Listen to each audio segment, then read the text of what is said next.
The next topic is Reconstruction Era. So, Mr. Pinkston, we'll have you cover this, but first, I would like to read a quote from the Equal Justice Initiative, which is the home of the Legacy Center or Legacy Museum and the National Memorial for Peace and Justice in Montgomery, Alabama.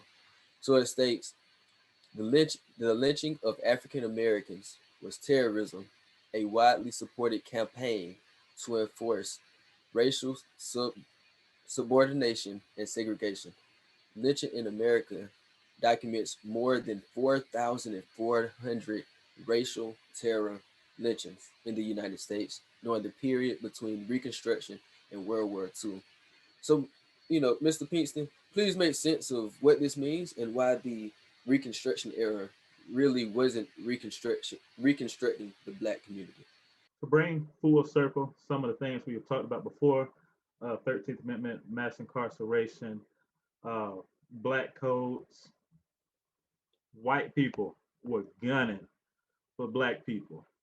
Whether black people had done the ridiculous crime of being black or not, whether they had hard proof of us convicting an actual crime or just, wanted us to be killed, this was a way of them serving as judge, jury, and executioner without even having to set foot in a court or without even having to send us to jail.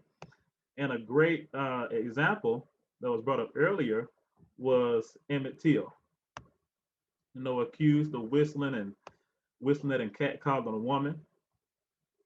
He had gone home and guys came and kidnapped him, brutally beat him.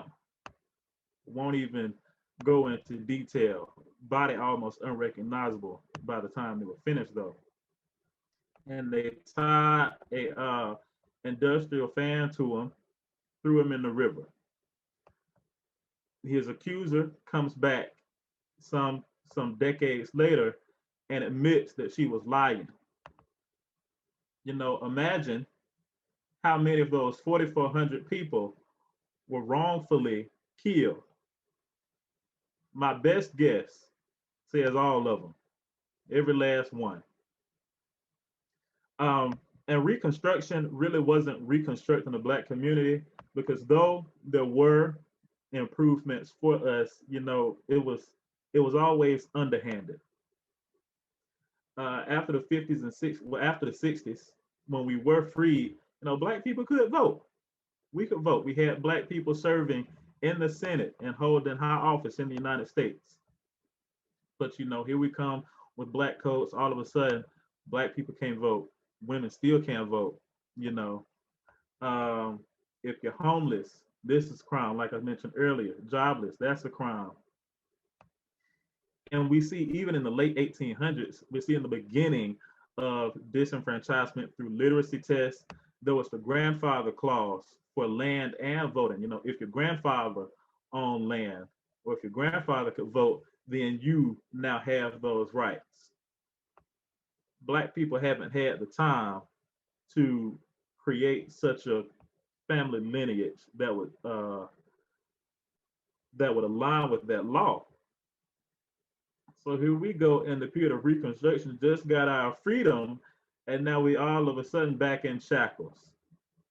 And this is, I don't want to say the beginning, just say part two of destroying the Black family